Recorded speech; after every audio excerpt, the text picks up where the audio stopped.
아멘. 감사합니다. 그렇게 감미로운 찬양을 오래간만에 좀 우리가 하나님 앞에 또 올려드리고 고백하는 것 같습니다. 우리 한국말 중에 감미롭다는 말이 있고 또 싱그럽다는 말이 있습니다.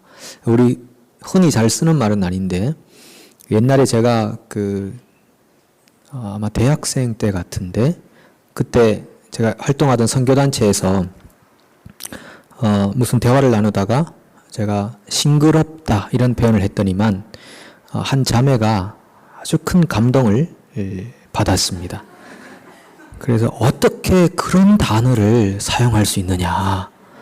저는 평상시 쓰는 용어로 그냥 싱그럽군요 라고 했는데 굉장히 신선하고 참 들어보지 못했던 그런 단어다 그런 얘기를 하는 것 같았습니다.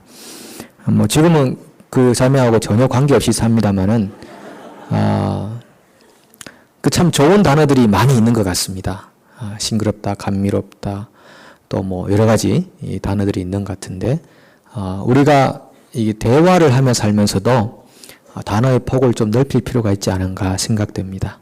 이게 자유가 있고 기쁨이 있고 그래서 우리 기독교는요 이 아름다운 미학이 있는 그런 모임이거든요.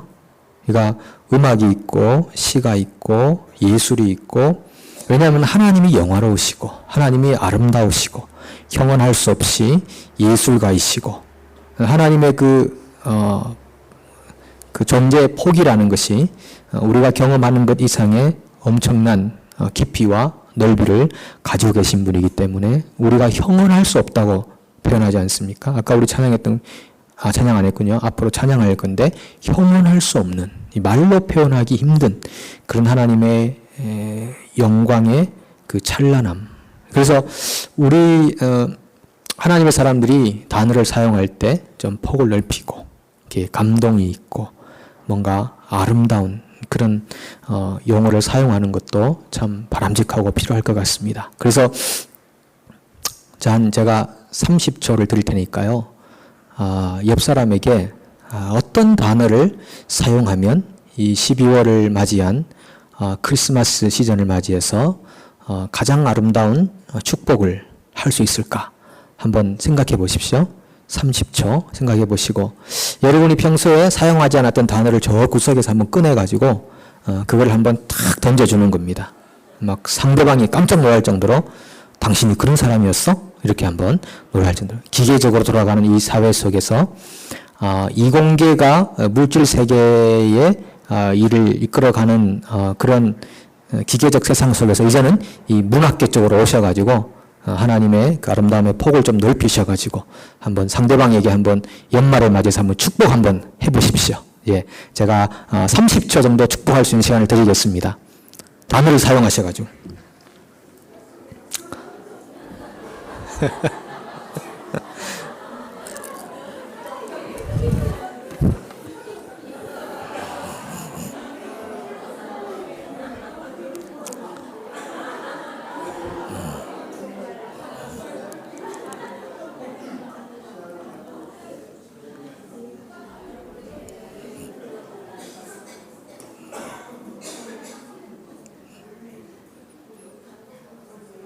더 이상 하실 말씀 없으신가요?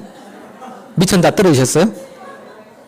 평소에 이렇게 꺼내 쓰시는 거 연습 많이 하셔야 되는데 저 뒤에 있는 단어들 가려져 있는 휘장을 걷으시고 그 커튼 뒤에 있었던 단어들 우리가 여유 없이 살다 보면은 단어 사용의 폭이 아주 좁아져 가지고 이리와 저리가 빨리 해 일어나 살래 죽을래 이런 거 쓰시다가 좀 아름다운 그 시편의 기자들이 얼마나 아름답게 시를 고백합니까?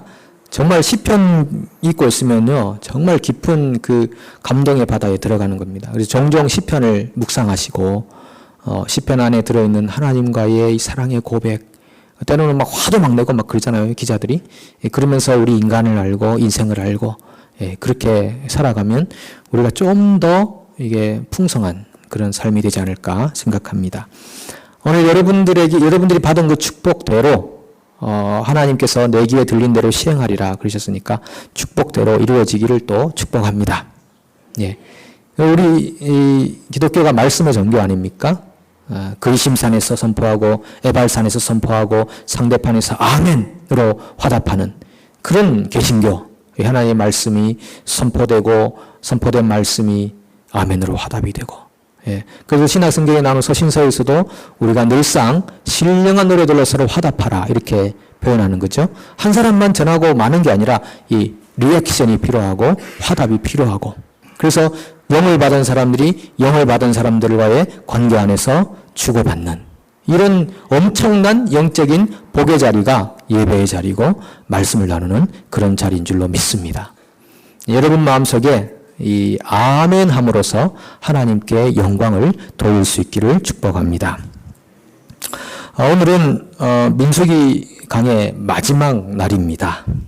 이제 민수기와 헤어질 때가 되었습니다. 그간 민수기와 많은 정이 들으셨죠? 그래도 헤어질 시간이 되면 헤어져야 합니다. 다시 민수기를 만날 때까지 가끔씩 민수기를 찾아주시고 그간 민수기가 나누었던 대화를 교훈들을 잊지 말아주시기를 바랍니다.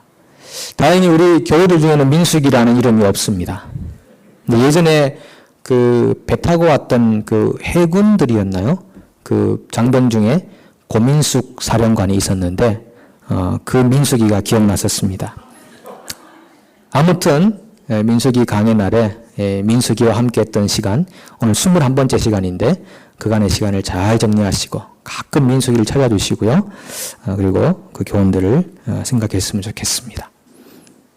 요단강을 건너서 이제 약속의 땅에 들어가면 이스라엘이 반드시 해야 할 사역이 하나 이 민수기 마지막 부분에 등장합니다. 그 앞에는 우리가 지지난주인가요? 그때는 무엇을 봤냐 하면은 너희가 가나안 땅에 들어가거든 세 가지를 해야 한다.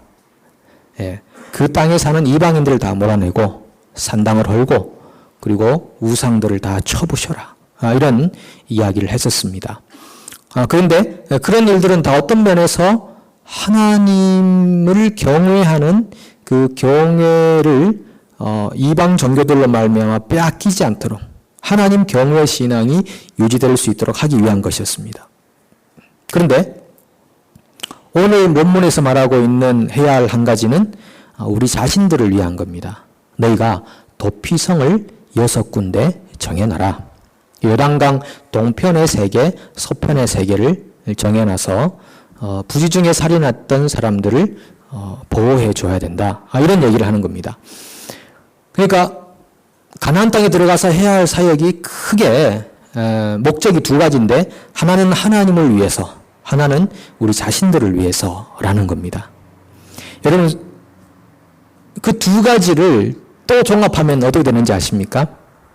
결국은 하나님이 우리에게 명령하신 것은요, 우리 자신들을 위한 명령이었습니다.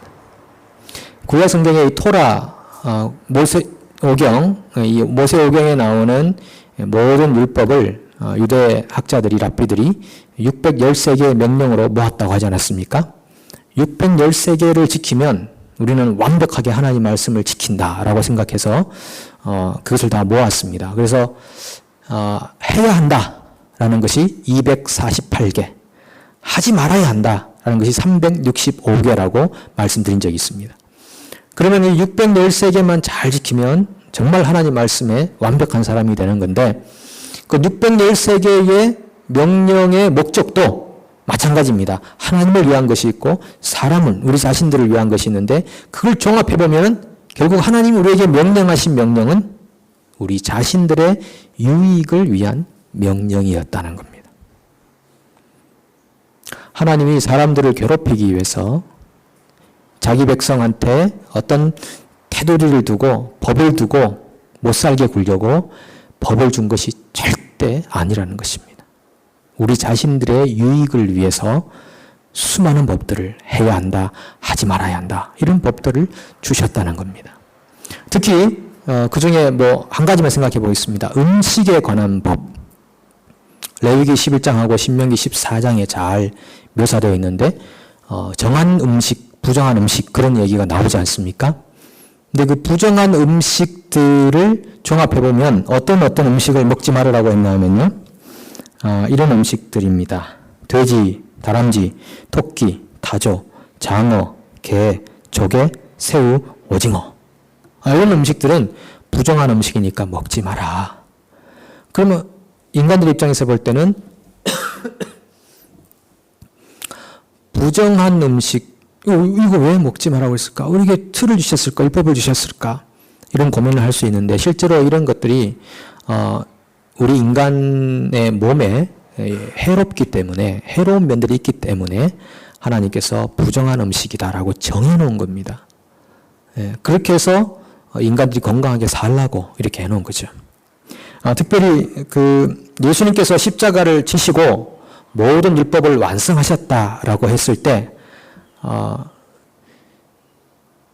이제는 율법 아래 있지 않고 하나님의 은혜 아래 있기 때문에 율법에서 규정해 놓은 그런 것들이 우리를 더 이상 묶어 놓지 않습니다. 이건 왜냐하면은 구약 성경이 쓰여졌던 그 시대는 우리가 이 갈라디아서도 나오지만은 우리가 영적으로 어린아이였다 이렇게 표현하지 않습니까?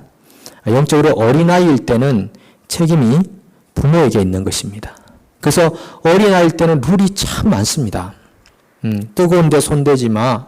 그리고 저 사람 물건 가져가면 안 돼. 저 사람 행동은 따라하지 마. 나쁜 말 쓰면 안 돼. 뭐 이런 용어들이 많이 등장하지 않습니까? 어린아이일 때는. 조금 더 크면은 요즘 같으면 사춘기가 되면은 이제 그 인터넷에 대한 유혹이 많기 때문에 그런 것들을 자제시킵니다.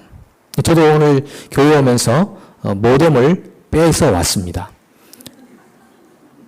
이건 그런 아이들에게 컴퓨터는 아무런 쓸모없는 그냥 기계밖에 되지 않는 겁니다. 모뎀을 빼오는 겁니다. 왜냐하면 아이가 어리니까, 아직까지 어리니까 책임이 부모에게 있기 때문에 얘가 성인이 될 때까지는 최선을 다해서 도와줘야 되는 거죠. 근데 얘네들이 커서 이제 대학을 들어가고 성인이 되고 나면 더 이상 그 아이에게 어떤 통제나 규제를 많이 하지 않습니다. 물론 완전히 성숙할 때까지 뭐 도움이 필요하겠지만 많이 여러 면에서 많이 풀어집니다. 그 말은 이제 그 아이의 삶에 대한 책임은 자신에게 있다는 겁니다. 열어주는 겁니다. 그런 의미에서 구약 성경이 이루어졌던 그때 율법이 많이 법의 테두리가 많았던 때는 하나님에게 그 인간들이 살아가고 있는 삶에 대한 책임이 있기 때문에 부모로서 그들에게 많은 법을 주셨습니다. 그런데 이제 신약 시대는 영적으로 보면 좀 장성한 시대가 되었다고 하지 않습니까? 그래서 더 이상 이런 법들로서 규제하지 않습니다. 그런데 법들로 규제하지 않는다고 해서 구약 시대 때 있었던 명령이 다 없어지는 겁니까? 예를 들면 부정한 음식을 먹는다고 더 이상 죄가 되는 건 아닙니다. 이 구약 시대 때는 그거 먹으면 죄입니다. 명령을 어겼으니까. 그런데 예수님이 율법을 다 완성하셨기 때문에 그 부정한 음식이라고 되었던 음식을 먹는다고 해서 우리가 죄를 지었다라고 말하지 않습니다. 그러나 부정한 음식 자체가 우리에게 주는 해로움을 극복해 주신 건 아닙니다. 그렇지 않습니까? 그 당시에 하나님 먹지 말라고 했던 것이 인간에게 해로워서 먹지 말라고 했다면 지금 시대에는 그거 이제 더 이상 해롭지 않아. 그렇게 하신 겁니까? 아닙니다. 어떤 면에서는 그대로 해로운 면이 많은데 우리가 이제 장성한 시대에 사니까 우리가 스스로 판단하고 결정해서 음식도 취하고 행동도 취해야 되는 그런 상황에 있다는 겁니다. 여러분 방금 말씀드린 음식 중에 많이 드시는 거 돼지, 장어, 게, 조개, 새우, 오징어 많이 있잖아요. 근데 그 당시는 부정한 음식이어서 먹지 말아야 돼. 요즘도 보면은 과학적, 의학적으로 보면은 뭐 콜레스테롤이 많다든지 뭐 어떤 몸에 나쁜 영향을 주는 것들이 많이 있습니다. 저도 이 음식들을 많이 먹고 이렇게 했는데 이번에 좀 셧다운이 한번 되면서 좀 음식도 좀 새롭게 해보고 좀 많이 이제 많은 걸 회상하고 있습니다. 어떻게 살아야 되는가. 근데 그 중에 하나가 돼지라는 건데 제가 어떤 잡지에 보니까 이 돼지에 대한 이야기가 있습니다. 소는 덜 익혀서 먹어도 되는데 돼지는 반드시 익히라 이런 말을 우리가 많이 하잖아요. 상식적으로. 그래서 그렇게 하는 이유가 있는데 돼지를 익혀서 먹을 때 왜 그렇게 하는가 하면은 그 안에 있는 기생충들을 다 죽인다는 겁니다. 만약에 덜 익혀서 먹으면 기생충이 살아있는 채로 먹기 때문에 사람에게 굉장한 고통을 유발시킨다는 거죠. 그래서 고통을 유발되고요. 선모충이라는 충이 있는데 이 충이 이 몸속에 들어가면 고통이 일어난 동시에 약 한 5주 만에 폐렴 증세로 운명한다고 합니다. 그러니까 많은 경우에 어떤 사람이 살다가 어떤 고통을 느껴서 폐렴으로 앓다가 죽는데 원인이 사인이 폐렴 이렇게 나오지만 급성 폐렴, 실제로는 이 선모충이 이 사람의 몸 안에서 활동해서 번식해가지고 죽은 사례들이 많답니다. 근데 그걸 원인을 정확하게 밝혀내지 못하니까 폐렴 혹은 뭐 다른 심장질환 이렇게 해서 죽은 걸로 되어 있지만은 실제로는 그런 충의 역할, 기생충의 역할이 컸다라는 그런 얘기죠. 이 얘기를 하신 분이 그 워싱턴에 있는 공중보건봉사과의 홀이라는 박사가 얘기한 건데 이분이 이렇게 얘기합니다. 나는 선모충으로 죽은 사람의 심장 판막에서 1g의 근육을 떼어 현미경으로 살펴보았는데 거기에는 거의 1,000마리의 선모충들이 기생하고 있었다. 선모충을 가진 사람들이 다른 병으로 잘못 진단되어 치료받는 중에 선모충 병으로 죽어가는 경우가 너무도 많다. 이런 이제 한 의학자의 그런 소견입니다. 그래서 돼지를 꼭 익혀 먹으라. 하나님은 구약시대 때 돼지 먹지 마라. 발이 갈라지지 않고 되새김질을 하지 않는 음식 먹지 마라. 이런 이야기를 하고 돼지는 부정한 짐승이다. 이렇게 얘기했는데 그래서 우리가 지금 뭐 돼지고기 많이 드시죠. 삼겹살 그리고 이제 바베큐 시즌이 오면은 얼마나 많이 먹습니까? 먹으면서 죄책감 그럴 필요는 없는 거죠. 그럴 필요는 없지만은 유념할 필요가 있다는 겁니다. 그래서 하나님이 우리에게 뭔가를 하라 하지 말라고 했던 그런 일들을 가만히 생각해 보면은 전부 우리 자신의 유익을 위해서 했다는 그런 이야기입니다. 그래서 오늘 본문에 나오는 이 도피성 이야기도요. 이거 우리 괴롭히려고 하는 게 아니고 우리 자신의 유익을 위해서 한 겁니다. 이 인간 사회의 제도와 질서를 안정시키기 위해서 주신 그런 제도입니다. 그래서 오늘 이 본문에 16절부터 21절까지는요. 특별히 의도적으로 살인한 경우 그리고 22절부터 28절까지는 실수로 살인한 경우에 대해서 다루고 있습니다. 이 두 가지를 한번 나눠서 한번 생각해 보는데요. 의도적으로 살인했다 하는 경우는 반드시 그 사람을 죽이라는 겁니다. 반드시 죽이라. 살려주지 말라. 살려주면은 피의 원한이 이 땅에 맴돌고 있는 겁니다. 성경에 보면은 그 피가 땅에서부터 호소한다. 하나님 앞에 호소한다고 했던 그런 이야기예요. 아벨의 피로부터 사가라의 피까지. 예수님께서 그렇게 말씀하지 않습니까? 아벨의 피로부터 사가라의 피까지. 그러니까 이 억울한 죽음의 피가 하나님에게 호소한다. 그러니까 의도적으로 살인한 경우는 반드시 그 사람을 죽이라라는 것입니다. 요즘 많은 논란이 되고 또 토론하는 것 중에 하나가 사형제도가 과연 필요한가라는 이야기입니다. 나라마다 사형제도가 있고 또 뭐 없는 나라도 있습니까? 그런데 저는 개인적으로 사형제도는 필요하다고 생각합니다. 교회는 사형을 집행하는 곳이 아니죠. 만약 교회가 사형을 집행하는 곳이라면 교인들 몇 남아 있겠습니까? 거진 다 죽었을 것 같습니다. 예. 여러분 중에 사형 당하지 않을 분들 다 대부분이시겠지만 생각해보면 사형제도를 교회가 집행한다면 이게 정말 큰일 나요. 사형제도는 절대 교회는 집행할 수 없고 교회는 사형받을 만한 사람 죄인을 위해 기도하고 하나님의 긍휼을 구하고 하나님의 자비를 구하는 것이 교회입니다. 그러니까 교회와 정부의 역할을 잘 기억해야 되는데 요즘 세상에 보면은 한국의 가톨릭을 보면은 특별히 명동성당 같은 데는 이 도피성 역할을 많이 했거든요. 옛날에 민주화 시대 60년대 보면은 민주 인사들이 다 그쪽으로 들어가서 도피성 역할을 많이 하고 지금도 보면은 뭐 정부를 규탄하고 막 그런 일을 많이 하는 곳이 뭐 정의 구현 사제 뭐 그런 단체가 있어가지고 정부를 고발하고 비판하고. 그래서 얼마 전에 보니까 또 뭐 명동성당에 폭발물을 설치해놨다. 뭐 이런 허위 신고가 들어오고 그 사람이 잡히고 막 그런 일들이 막 일어나더라고요. 근데 교회는 그런 일을 하는 데가 아닙니다. 교회는 살인자가 있으면 그 사람을 위해 기도하고 그 사람이 용서받기를 위해 기도하고 하나님의 긍휼을 구하는 그런 공동체고, 대신 그 사람에게 심판하는 기관은 정부라는 기관입니다. 하나님이 정부를 그렇게 세운 겁니다. 그래서 로마서 13장 1절부터 4절을 우리 같이 한번 이 스크린을 보시면서 한번 읽어보도록 하겠습니다. 각 사람은 위에 있는 권세들에게 굴복하라. 권세는 하나님으로부터 나지 않음이 없나니 모든 권세는 다 하나님께서 정하신 바라. 그러므로 권세를 거스르는 자는 하나님의 명을 거스림이니 거스리는 자들은 심판을 자취하리라.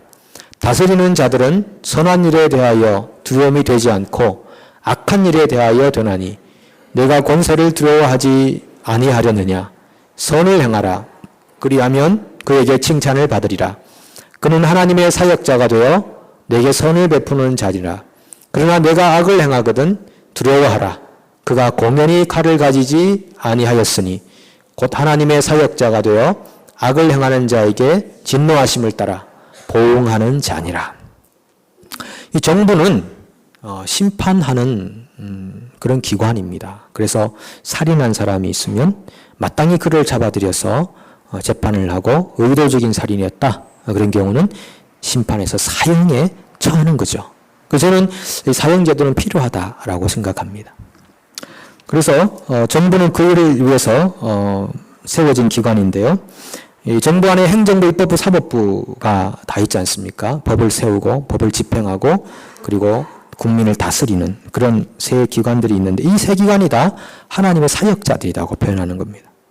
정부 따로 교회 따로가 아니고 하나님이 그렇게 그 사람들을 세웠다라고 우리는 하나님의 말씀을 통해 그렇게 믿을 수 있는 겁니다.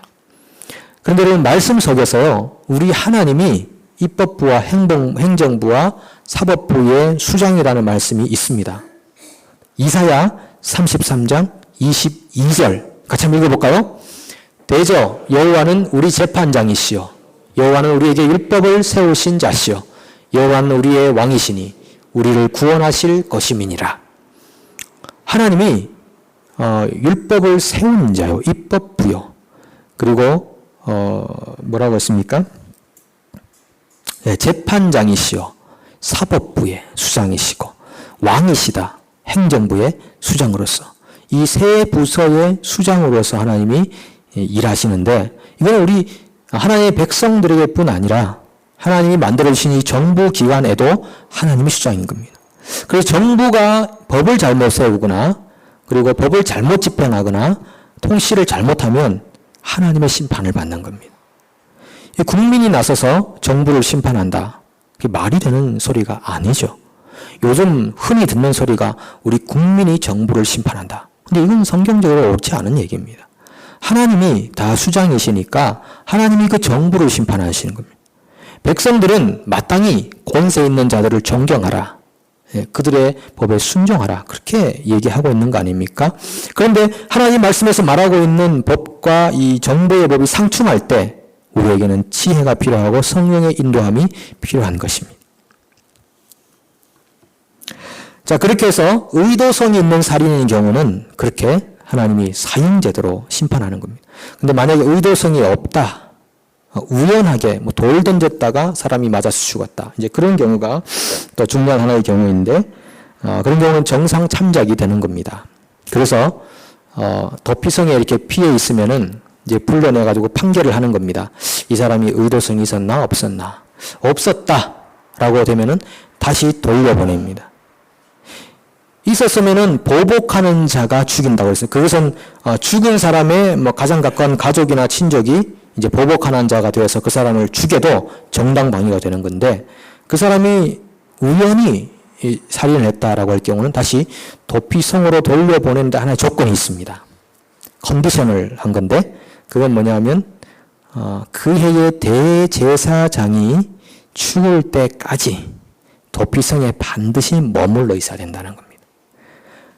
하이프리스트가 죽기 전에 밖으로 나왔다가 보복하는 자에게 자를 만나게 되면 그 사람이 살인자를 죽여도 아무런 문제가 되지 않는 겁니다. 조건적으로 하이프리스트가 죽을 때까지 머물라. 이건 이제 살인자하고요, 대제사장이 생명이 결탁이 된 겁니다. 이 사람의 생명은 하이프리스트에게 이제 펜딩되어 있는 겁니다. 달려 있는 겁니다.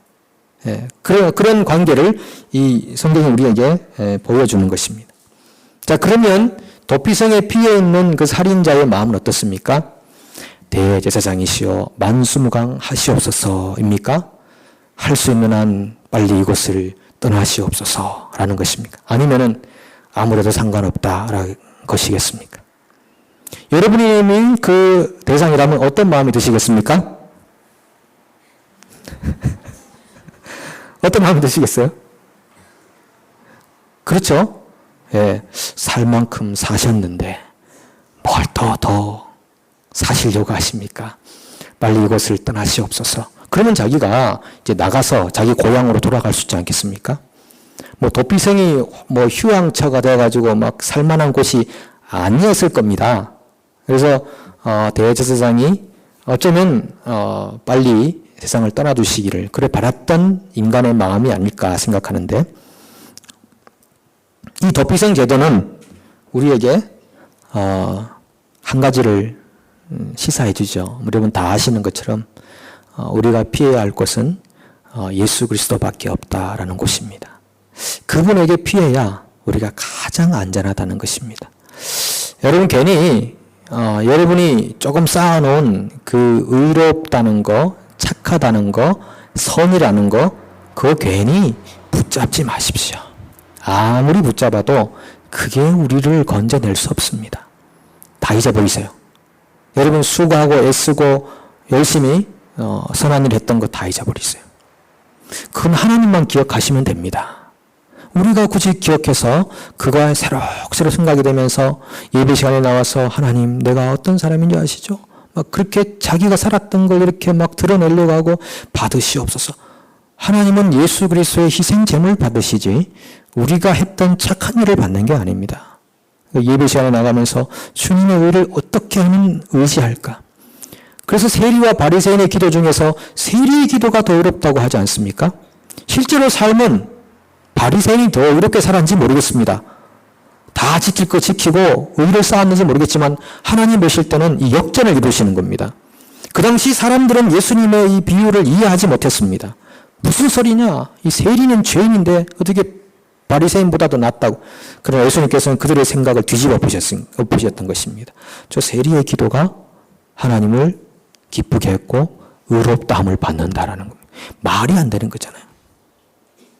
예를 들면 우리 공동체 안에서 제일 죄가 많다라고 생각되는 사람이 있다고 가정해 보십시오. 물론 여러분 옆에 있는 그분이 될 수 있는 확률이 있겠지만 부부인 경우에. 그런데 오히려 그분이 가장 하나님 앞에 의롭다함을 받을 수 있는 사람입니다. 왜요? 그분이 만약 자기 자신을 알고 자기를 하나님 앞에 겸손하게 낮춘다면 말이죠. 막 여기저기서 전부 사람들이 자기의 의를 가지고 막 하나님을 예배한다고 나와 있는데 하나님은 거들떠 보지도 않는 겁니다. 근데 정말 제가 죄인이군요. 하나님 이번 한 해도 정말 죄인처럼 살았군요. 제가 뭘 해도 기본적인 목적이 죄입니다. 나를 위한 셀피시한 것이었습니다.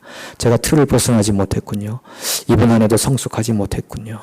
내가 오늘도 그리스도에게로 피합니다. 그분의 피의 그늘 아래로 내가 피합니다. 그런 마음을 가진 사람의 심령 안에 마구간에 오신 예수님이 임재하는 겁니다. 그분에게 은혜를 주시는 겁니다. 그분에게 말할 수 없는 위로와 평안이 임하는 겁니다. 내가 제대로 살았던 거 몇 가지 붙잡고 있으면요, 평안이 없습니다. 기쁨이 없습니다. 영적인 즐거움과 만족과 누림이 전혀 없습니다. 우리가 정말 피해야 할 곳은 도피성 되시는 예수 그리스도입니다.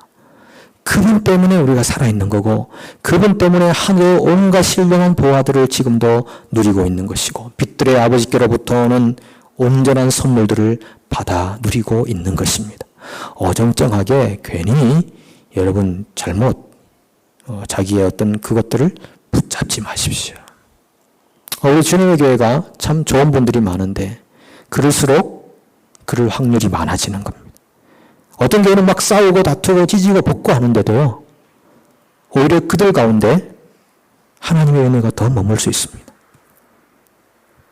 겉으로 좋아 보여도 겉으로 다 화평해 보이고 겉으로 다 아무 문제 없는 것처럼 보여도 하나님 눈에 아니면 아닌 겁니다. 하나님 눈에 아니면 아닌 겁니다.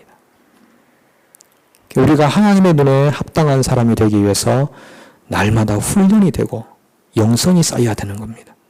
그냥 교회 생활 10년, 20년 하고 나면 어느 정도 다 압니다. 너무너무 잘합니다. 돌아가는 것 알고 성경 웬만한 거 다 알고. 중요한 거는 그렇게 지식적으로 아는 돌아가는 체제를 아는 그게 우리를 도와준 게 아니고 하나님이 역전해서 바라볼 수 있는 그런 시각의 변화와 인식의 변화를 가져오는 것이 우리 영성이 도약하는 것이고 우리 영성이 성장하는 것이라는 것이죠.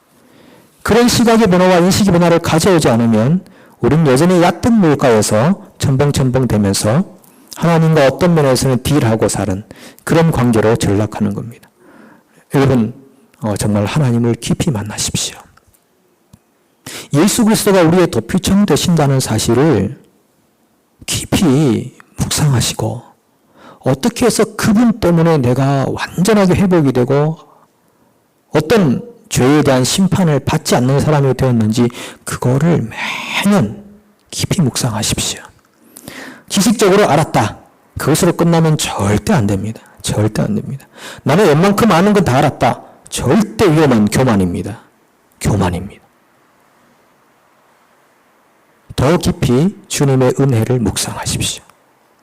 그래서 주님이 나의 도피처럼 되어 내가 그분에게 피할 때 하나님부터는 온전한 선물과 온전한 하나님의 은사와 역사들이 쏟아부어지고 있다는 그 사실에 대한 깊은 묵상이 생기셔서 날마다 이 하나님 앞에 감사하는 그 제목들이 깊어져 가야 되는 것입니다. 그래서 시편 2편 12절을 보시면 이렇게 말씀합니다. 그의 아들에게 입맞추라. 그렇지 아니하면 진노하심으로 너희가 길에서 망하리니 그의 진노가 급하심이라. 여호와께 피하는 모든 사람은 다 복이 있도다. 우리가 해야 되는 건 아들에게 입맞추는 겁니다. 하나님 처음부터 아들에게 관심이 있는 겁니다. 하나님 자신의 아들에게 관심이 있는 겁니다. 그래서 사람들 중에서도 하나님의 자기 아들에게 관심 가지는 사람을 기뻐하는 겁니다. 우리가 해야 되는 정작 해야 되는 일은 하나님의 아들에게 입맞추는 겁니다. 하나님의 아들과 잘못된 관계를 가지고서는 절대 살아남을 수 없습니다. 그분의 아들에게 입맞추십시오. 입맞추는 것은 이 문화적으로 볼 때 친밀함과 교제함을 말하는 것이 아니겠습니까? 예, 그렇게 살아가십시오. 잠언 18장 10절 여호와 이름은 견고한 망대라. 의인은 그리로 달려가서 안전함을 얻느니라. 예, 주의 이름 송축하리 그런 찬양 있지 않습니까? 주님의 이름은 강한 성무 그곳에 달려간 자 안전하리. 그곳에 달려가신 분이 안전하신 것입니다. 성경은 기준을 아리송하게 애매하게 말한 적이 한 번도 없습니다. 아리송한 게 아닙니다. 성경은 분명하게 기준을 명시했습니다. 그에게 피하는 자는 복이 있도다. 아들에게 입맞추어야 살다. 분명하게 우리에게 말씀하고 있습니다. 이 구절 한번 같이 읽어볼까요? 시편 32편 1절 2절 읽겠습니다. 허물에 사함을 얻고 그 죄의 가리움을 받은 자는 복이 있도다. 마음에 간사가 없고 여호와께 정죄를 당치 않은 자는 복이 있도다. 여러분에게 이 복이 이미 주어졌고요. 평생 동안 이 복이 계속 주어지기를 축복합니다. 다른 복 추구하지 마십시오. 물질 세계에 속아 넘어가지 마십시오. 그건 현실적인 필요이긴 하나 현상에 불과할 수 있습니다. 우리 삶의 실체라는 것은 물질적인 부분이 아닙니다. 하나님에게 죄를 용서받는 자, 그에게 피할 수 있는 사람, 허물을 용서받은 사람들은 복이 있다고 분명히 말씀하고 있습니다. 2013년이 다 되어갑니다. 그리고 민수기도 이제 끝이 나게 됩니다. 여러분, 남은 2013년의 시간들 우리 주님과 함께 보내십시오. 사색의 시간이 필요합니다. 사색하십시오. 그리고 주님을 한번 느껴보십시오. 즐거워하십시오. 그래서 주님 안에 있을 때 주어지는 영적인 평안과 내적인 질서, 이런 것들을 경험하시고 그분 안에 있을 때 얼마나 위대한 하나님의 선물과 은사들이 우리에게 주어지는가를 경험하시고 그 경험을 후손들에게, 주위 사람들에게 나누어 주십시오. 그것이 영적인 체험입니다. 살아있는 하나님의 사람들로 13년 승리하시고 14년도 승리하시기를 축복합니다. 예, 기도하겠습니다. 하나님 아버지, 오늘 이 저녁에도 하나님의 은혜가 얼마나 크고 놀라운지 다 이루 말할 수 없습니다. 여기 모인 우리 모두가, 우리 주님에게 속한 모든 교우들이 하나님의 은혜를 깊이 알아 그리스도의 피의 역사와 그분의 이름의 권세 안에 들어가 피하게 도와주시고 허물을 용서받고 죄의 가려움을 방한 사람들, 그 사람들이 복이 있음을 알게 하사 우리가 다른 복을 추구하지 아니하고 하나님 안에 있는 영원한 복을 추구하는 하늘의 시민권자로 이 땅을 당당하고 즐거움으로 승리하도록 도와주시옵소서. 예수님의 이름으로 기도합니다. 아멘. 광고 말씀 한두 가지 드리고 우리 기도하겠습니다. 우리 현수막이 이렇게 아름답게 걸려져 있는데 이게 늘 이렇게 수고하신 우리 이찬영 집사님 진심으로 다시 한번 감사드립니다. 그리고 이번 주일날 하려고 했던 양육과 훈련 수료식을 다음 주로 한 주 연기해서 하고요. 이번 주일은 유스트 코스타의 강사로 오는 김명현 교수님이 오셔서 말씀 전하십니다. 이 교수님은 코스타의 전국 전 세계로 많이 다니시고 성경과학회 대표로 계시고 특별히 창조과학에 대한 이야기를 많이 다루셨던 유튜브에도 영상이 많이 나와 있습니다만 이번 주 오셔서 또 귀한 말씀 전해주십니다. 은혜의 시간이 됐으면 좋겠습니다. 함께 우리 찬양하고 기도하고 마치겠습니다.